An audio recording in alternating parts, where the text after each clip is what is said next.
Hello നമസ്കാരം, രഞ്ജിത്ത്. പലരും എന്നോട് ചോദിക്കുന്ന ഒരു ചോദ്യമാണ്, സ്ഥിരമായിട്ട് ചോദിക്കുന്ന ഒരു ചോദ്യമാണ്, ബിസിനസ് പാർട്ട്ണറെ എടുക്കുന്ന സമയത്ത് ഇൻവോൾവ് ചെയ്യുന്ന ഒരു പാർട്ട്ണറെ എടുക്കണോ അതോ ഒരു സൈലന്റ് പാർട്ട്ണറെ എടുക്കണോ എന്നുള്ളത്. അപ്പം ഒരു ഇൻവോൾവ് ചെയ്യുന്ന ഒരു പാർട്ട്ണർ, ഒരു വർക്കിംഗ് പാർട്ട്ണറെ എടുക്കുകയാണെങ്കിൽ എന്തൊക്കെ അഡ്വാൻറ്റേജസ് ആണ്, എന്തൊക്കെ ഡിസഡ്വാൻറ്റേജസ് ആണ് ഉള്ളതെന്ന് ആദ്യം നോക്കാം. ശരിക്കും ഇൻവോൾവ് ചെയ്യുന്ന ഒരു പാർട്ട്ണറാണെന്ന് വിചാരിച്ചോളൂ, വർക്കിംഗ് പാർട്ട്ണറാണെന്ന് വിചാരിച്ചോളൂ, തീർച്ചയായിട്ടും അദ്ദേഹം ഒരുപാട് റിസ്ക്കും റെസ്പോൺസിബിലിറ്റിയും ഷെയർ ചെയ്യുന്നുണ്ടാവും. അപ്പോൾ അങ്ങനെ വർക്ക് ചെയ്യുന്ന ഒരു പാർട്ട്ണർ ആണെങ്കിൽ എൻ്റെ അഭിപ്രായം അത്യാവശ്യം റെസ്പോൺസിബിലിറ്റി ഒക്കെ എടുക്കാൻ പറ്റുന്ന, അത്യാവശ്യം സ്കില്ലൊക്കെ ഉള്ള, നമ്മളുടെ ആ ഒരു പെർട്ടിക്കുലർ ബിസിനസ്സിൻ്റെ ഡൊമൈനിൽ നോളജ് ഒക്കെയുള്ള ഒരാളാണെങ്കിൽ വളരെ നല്ലതായിരിക്കും. അദ്ദേഹത്തിന് കാര്യങ്ങൾ ചെയ്യാൻ അറിയുന്നുണ്ടാവും, അദ്ദേഹത്തിന് ഓപ്പറേറ്റ് ചെയ്യാൻ അറിയുന്നുണ്ടാവും, അത്യാവശ്യം മാനേജറിയൽ സ്കില്ലൊക്കെ ഉള്ള ഒരാളാണെങ്കിൽ വളരെ നല്ലത്. അപ്പോൾ അങ്ങനെ ഒരാൾക്ക് അത്യാവശ്യം നമുക്ക് ഒരുപാട് റെസ്പോൺസിബിലിറ്റികൾ കൊടുക്കാം, വേണമെങ്കിൽ ഒരു സാലറിയും ഫിക്സ് ചെയ്യാം, എന്നിട്ട് ഒരു വർക്കിംഗ് പാർട്ട്ണർ ആക്കിയിട്ട് നിർത്താം. അതൊരു വലിയ അഡ്വാൻറ്റേജ് ആണ്.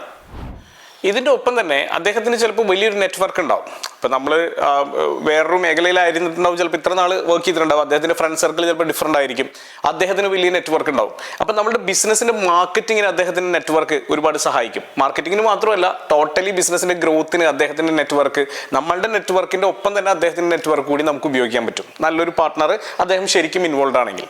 പിന്നെ അടുത്തൊരു പോയിന്റ് എന്താ വെച്ചാൽ, ഡിസിഷൻ എടുക്കുന്ന സമയത്ത് നമുക്ക് കുറച്ചുകൂടി ഒരു ക്ലാരിറ്റി വേണമെങ്കിൽ ഉണ്ടാക്കിയെടുക്കാം. നല്ല ആളാണെങ്കിൽ അദ്ദേഹമായിട്ട് ഡിസ്കസ് ചെയ്ത് കുറച്ചുകൂടി നല്ലൊരു ക്ലാരിറ്റി ഒക്കെ ഉണ്ടാക്കിയെടുക്കാനുള്ള സാധ്യതകളുണ്ട്. അപ്പം റിസ്ക് ആണെങ്കിലും റെസ്പോൺസിബിലിറ്റി ആണെങ്കിലും ഷെയർ ചെയ്യാം, നല്ല നെറ്റ്വർക്കുകളൊക്കെ ഉണ്ടാക്കിയെടുക്കാം, കുറച്ചുകൂടി ഗ്രോത്ത് കുറച്ചുകൂടി സ്പീഡിൽ ഉണ്ടാക്കിയെടുക്കാം, ഡിസിഷൻസ് കുറച്ചുകൂടി ഷെയർ ചെയ്ത് നമുക്ക് നല്ല തീരുമാനങ്ങളിലേക്ക് എത്താം. ഇതൊക്കെ വളരെ ഇമ്പോർട്ടൻ്റ് ആയിട്ടുള്ള പ്രോസ് ആണ്.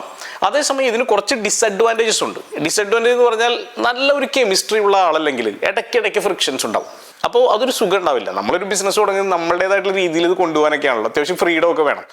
പക്ഷെ സ്ഥിരമായിട്ട് ഇങ്ങനെ ഫ്രിക്ഷനും അഭിപ്രായ വ്യത്യാസങ്ങളും ഒക്കെ ഉണ്ടാകുമ്പോൾ നമുക്ക് ഈ ബിസിനസ് മുന്നോട്ട് കൊണ്ടുപോകുന്നതിൽ ഒരു വിഷമം അനുഭവപ്പെടും. അപ്പോൾ നിങ്ങളുമായിട്ട് വളരെയധികം സിങ്ക് ആയിട്ടുള്ള, നിങ്ങളായിട്ട് യോജിച്ച് പോകുന്ന, നിങ്ങളുടെ അതേ വിഷനും വാല്യൂ സിസ്റ്റവും ഉള്ള ആളാണെന്ന് ഉറപ്പുവരുത്തണം. വാല്യൂ സിസ്റ്റം വളരെ പ്രധാനമാണ്. ചില ആളുകൾക്ക് ബിസിനസ് എങ്ങനെയെങ്കിലും ചെയ്താൽ മതി എന്നുള്ളവരായിരിക്കും, ചില ആളുകൾ വളരെ ട്രൂത്ത്ഫുൾ ആയിട്ട് ബിസിനസ് കൊണ്ടുപോകണമെന്ന് ആഗ്രഹമുള്ള ആൾക്കാരായിരിക്കും. അപ്പോൾ ഒരേ വാല്യൂ സിസ്റ്റം ഉള്ള ആൾക്കാർ മാത്രമേ യോജിച്ചു പോകുള്ളൂ. അല്ലെങ്കിൽ സ്ഥിരമായിട്ട് എല്ലാ ഇഷ്യൂസിനും, കൊച്ചു കൊച്ചു കാര്യങ്ങളിൽ പോലും അഭിപ്രായ വ്യത്യാസങ്ങളും വഴക്കുകളും ഉണ്ടാവും. അപ്പോൾ അത് ഒഴിവാക്കാനായിട്ട് പറ്റുമെങ്കിൽ മാത്രം അങ്ങനെയുള്ള ആൾക്കാർ മാത്രം ബിസിനസ്സിൽ ഇൻവോൾവ് ചെയ്യിപ്പിക്കുക, അല്ലെങ്കിൽ വലിയ പ്രശ്നമായിട്ട് മാറും. പിന്നെ അടുത്ത പ്രശ്നം എന്താ വെച്ച് കഴിഞ്ഞാൽ, ഇവർ മടിയന്മാരായിട്ടുള്ള ആൾക്കാരാണെങ്കിൽ പ്രശ്നം, നമ്മളിത് ഏൽപ്പിച്ച് കൊടുക്കുകയും ചെയ്യും, വർക്കിംഗ് പാർട്ട്ണറാണെന്ന് പറയുകയും ചെയ്യും, പക്ഷെ വർക്കൊന്നും ചെയ്യൂല. ഇവരെ നമുക്ക് കൃത്യമായി വഴക്ക് പറയാം, മറ്റുള്ള എംപ്ലോയീസിനെ പോലെ വഴക്ക് പറയാനും മോണിറ്റർ ചെയ്യാനും നമുക്ക് സാധിക്കില്ല. അതൊരു വലിയ പ്രശ്നമാണ്. അപ്പോൾ അതുകൊണ്ട് തന്നെ ഉറപ്പുവരുത്തുക, മടിയനാവരുത്, കൃത്യമായിട്ട് വർക്ക് ചെയ്യും. മാത്രമല്ല, അദ്ദേഹം വർക്ക് ചെയ്യാൻ റെസ്പോൺസിബിൾ ആണ്, അദ്ദേഹത്തെ റിവ്യൂ ചെയ്യുകയും ചെയ്യും എന്നുള്ളത് ഉറപ്പുവരുത്തണം, അല്ലെങ്കിൽ പ്രശ്നമാവും.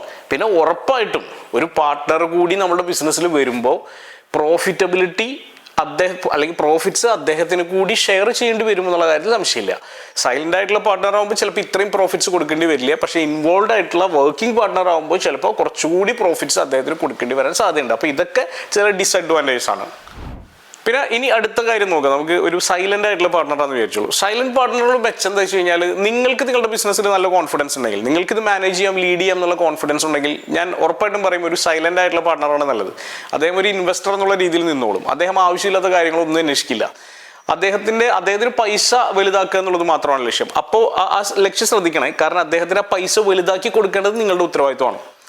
അപ്പോൾ അദ്ദേഹത്തിൻ്റെ പൈസ ഇരട്ടിപ്പിച്ച് കൊടുക്കുക അല്ലെങ്കിൽ കൂടുതലാക്കി കൊടുക്കുക എന്നുള്ളതാണ്, ഗ്രോ ചെയ്യിപ്പിച്ച് കൊടുക്കുക എന്നുള്ളതാണ് നിങ്ങളുടെ കടമ. അപ്പോൾ നിങ്ങൾക്ക് ഫുൾ കൺട്രോൾ കിട്ടും, നിങ്ങളുടെ ഡിസിഷനാണ്, നിങ്ങളുടെ പവറാണ്. അതൊരു വലിയ അഡ്വാൻറ്റേജ് ആണ്, യാതൊരു സംശയമില്ല. ഇനിയിപ്പോൾ എക്സ്പെർട്ടീസ് കൊണ്ടുവരാൻ ആഗ്രഹിക്കുന്നുണ്ടെങ്കിൽ അതിന് നടക്കില്ല, അതിന് വേറെ സ്റ്റാഫിനെ നിങ്ങൾ വെച്ചോളൂ.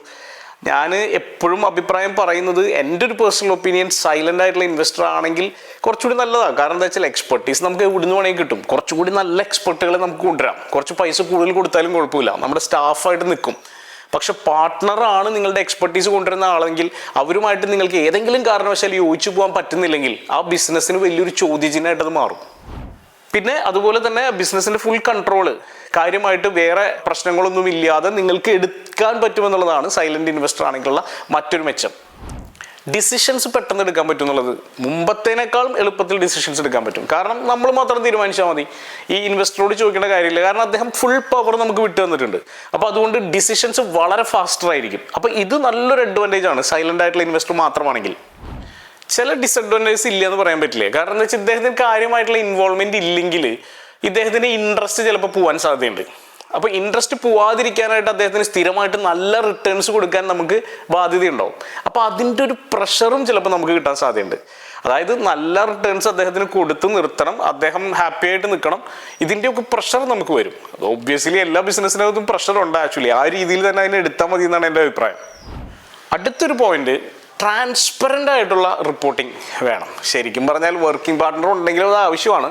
പക്ഷേ ഈ കേസിൽ അദ്ദേഹം ഇവിടെ ഇല്ലല്ലോ, ഇൻവോൾവ് അല്ലല്ലോ. അപ്പോൾ അതുകൊണ്ട് തന്നെ അദ്ദേഹത്തിന് പല കൺഫ്യൂഷൻസും ഡൗട്ട്സും ഒക്കെ ഉണ്ടാവും. എല്ലാ മനുഷ്യനും ഉണ്ടാവുമല്ലോ. അപ്പോൾ അദ്ദേഹത്തിന് കൃത്യമായിട്ടുള്ള ഇടവേളകളിൽ ട്രാൻസ്പെറൻ്റ് ആയിട്ടുള്ള റിപ്പോർട്ടിങ്, കമ്പനിയുടെ റിപ്പോർട്ട്സ് ഇതൊക്കെ സബ്മിറ്റ് ചെയ്യാൻ നമ്മൾ ബാധ്യസ്ഥരാണ്. അപ്പോൾ ഇത് കൃത്യമായിട്ട് ചെയ്തില്ലെങ്കിൽ പിന്നീട് ആ ബന്ധം തകരാൻ സാധ്യതയുണ്ട്.